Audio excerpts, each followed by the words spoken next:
Shalom, Tazria, Metzora, cinquième montée, le sacrifice d'un Metzora démuni. Après, la guérison du Metzora débute un processus de purification. La première étape est celle des deux oiseaux, du bois de cèdre, du rouge écarlate et de l'arbuste Ezov, dont nous avons déjà parlé. On accomplit la shrita, on égorge donc l'un des deux oiseaux sur de l'eau vive.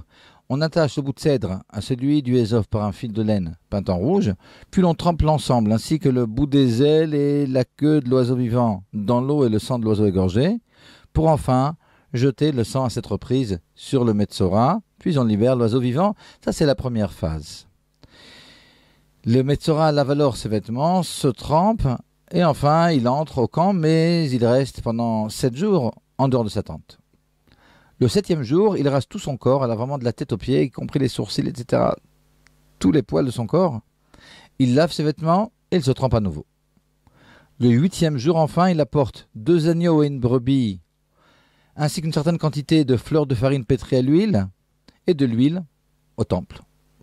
Tout ce qui précède est détaillé au début de la sidra de Metzora. La 5e montée débute par les facilités accordées à un Metzora démuni.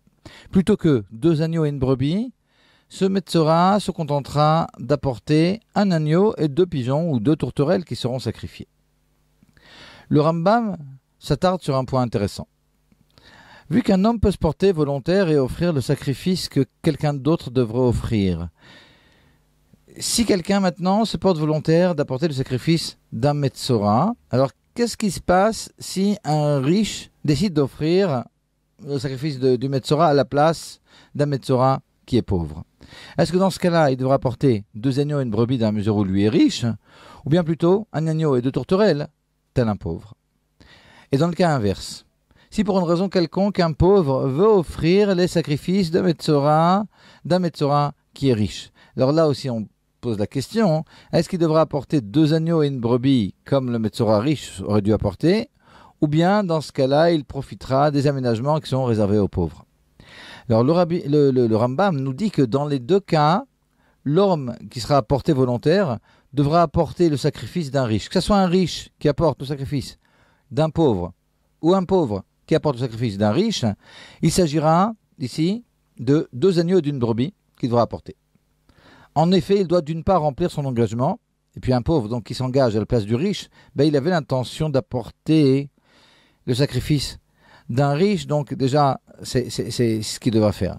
Mais même dans le cas contraire, où le riche a demandé à s'engager à la place du pauvre, dans la mesure ici où dans cet engagement, quelque part, le riche se met à la place du pauvre, la kapara qui est nécessaire, elle le concerne aussi, et dans ce cas-là, il devra lui aussi se sentir concerné, et par conséquent, le sacrifice qu'il devra apporter sera aussi dans ce cas le sacrifice d'un Metzora riche.